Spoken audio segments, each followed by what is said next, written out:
Good morning, COEP. So let me begin. Why am I here? The story is simple.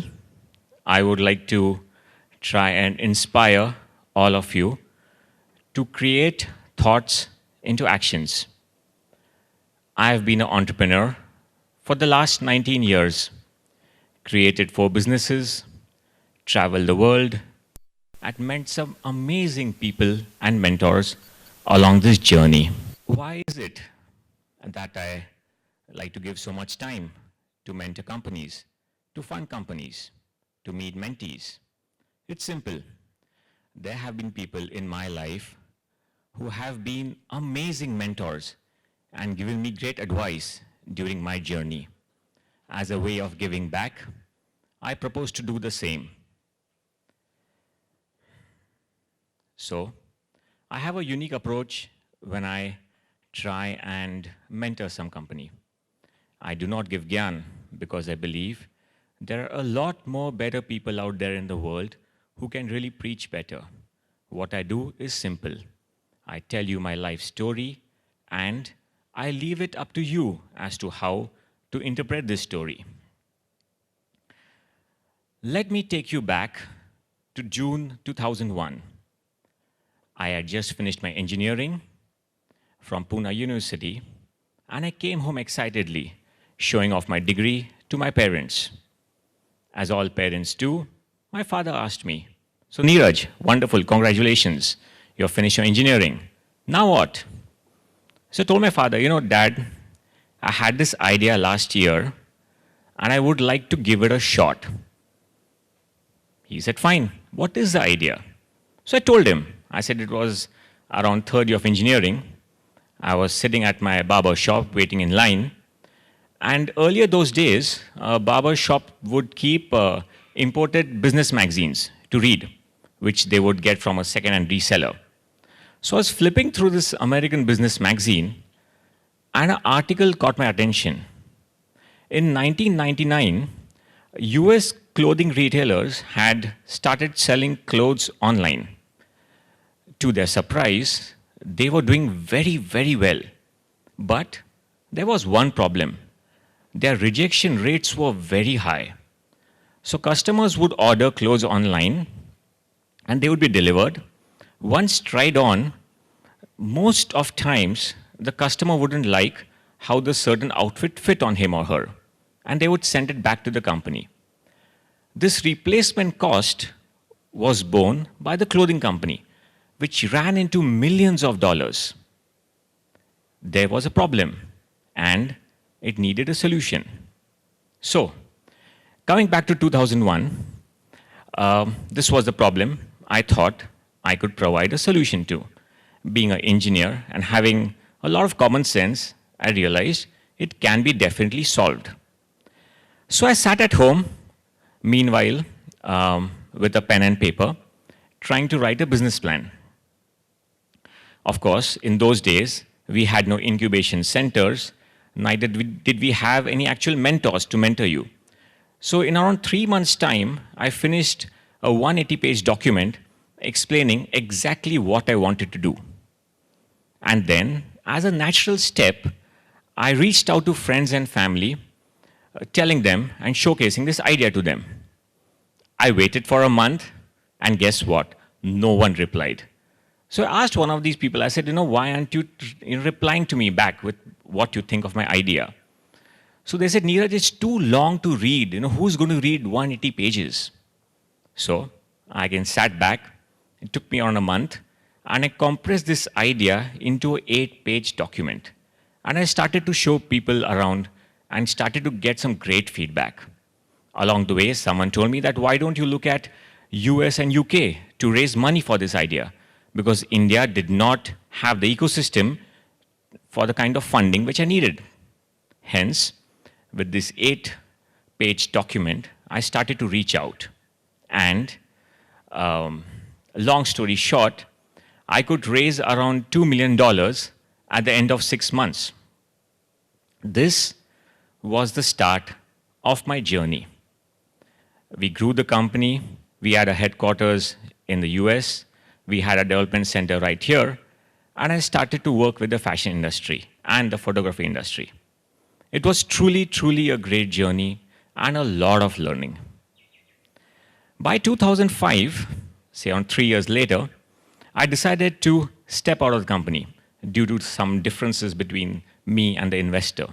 So I sold my stake and decided to take a small break and to now kind of sit back and decide what to do next. You know how parents are, they see you and they realize that, okay, now they see someone who was terribly busy for 3 years, and all of a sudden they see a lot more of me at home. So they approached me saying that, you know what, Neeraj, why don't you do one thing? Instead of trying to just sit and think as to what to do next, why don't you travel? And I thought that's a great idea. So I just packed my bag and I went across Europe, just traveling alone. At this point, I had no clue what to do, but this journey turned out to be very, very special for me. I have this extremely peculiar habit where I love talking to strangers. Of course, I do tell my son not to talk to strangers, but I do have this habit. So during my trip, I was sitting at a coffee shop in London, and I saw this burly German fellow, sitting right beside me. And I started talking to him. It turned out to be he was a French filmmaker. Now that was very, very interesting to me, a German guy making French movies. And he too was traveling alone. So I got talking to him, and we really struck it off. We decided to meet the next day, again for a coffee. While talking to him the next day, he kind of confessed. He said, Neeraj, I have this idea, and I would like to share it with you. I said, sure, why not? Tell me. He said, I have a Hollywood script with me, and I want to make this movie. And he handed me a spiral-bound book, which had the script. So you know how we Indians are, like we love to poke our nose and stuff, right? So I started to flip through, the script, and I found some grammatical mistakes, which he had made. So I started to just make some small corrections with a pen. He was amazed to see that. He said, wow, Neeraj, this is lovely. I know that you don't have anything to do right now, so can I give you a small task? Take the script back to India and rewrite it and give it back to me. I thought, yes, why not, As it is, I didn't have any work. So I came back and I started to rewrite the script with some help. Around 2 months later, I got the script ready and I sent it back to him. I got a call from him around a week later, and he was extremely excited. He said, Neeraj, thank you so much. I can't believe you actually rewrote the script and gave it back to me. Could I propose something to you? I said, yeah, why not? Go ahead. He said, could you be a part of my filmmaking team? Let's make it together. I said, yeah, of course, that sounds amazing. I would love to work with you. So that's when the second journey started. We had a small SWOT analysis done, and we decided that I take care of the entire media and promotion of this Hollywood movie sitting in India. We shot the movie in Las Vegas. It was about a real-life story about a Las Vegas singer. And yes, it was amazing. That 1.5-year journey was truly, truly amazing. In the meantime, some of the local press also picked up this story, and supposedly I was one of the first Indians to outsource movie PR. I had no clue, and honestly, when I started out. This journey lasted for a nice 1.5 years and was really, really enjoyable. Once the movie was made, I again decided to take some time off and sat at home. I was 28 at the time. Again, my parents approached me and they said, Neeraj, it's time we get you married. Now here was a battle I couldn't win. So I said, fine, I agree. Give me 6 months. Let me try and look for a business which is scalable. Let me try and truly see at something which I love to do. They said, fine, take 6 months. As a child, I loved automobiles. Even now, I really do love automobiles. And Pune being the hub of the automotive industry, I decided that let me do something in this. So how did I go about it? Simple. I started to attend every event there is in India regarding automobiles, from Delhi to Pune, South, everything. And I just went and heard these people speak. That's it, what they had to say about the automotive industry. So 2008, 2009 was a very interesting era for the automotive industry. Fuel was getting expensive and customers wanted better fuel efficiency from their cars. They also wanted safer cars. This resulted in a technology called as lightweighting, where you simply try and reduce the weight of an automotive component. So in short, I was going to help automobiles lose weight. Fun, isn't it? So here started the journey. I started to meet a lot of engineering experts, and I decided that steel is the way to go.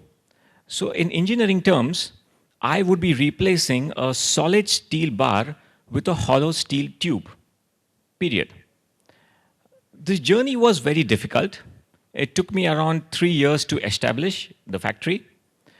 Along the way, one of the first successes was for a very big automotive manufacturer. One day I was going home, really trying to find a breakthrough, and driving back home, I was getting a little frustrated, with where I could really create a breakthrough. And as I was hitting my hand on the steering wheel, I realized that perhaps the steering wheel is a great place to start at. Because if you see, the earlier steering wheels of cars had a solid bar which were coated with foam. This was an idea perhaps I thought could work. So I took one of my hollow steel tubes and coated it with similar foam, and I got that safety test done. And to my surprise, it passed all the safety tests. So here were an example where I could save 700 grams of steel behind every steering wheel of every automotive in India. That was a breakthrough I got for my company.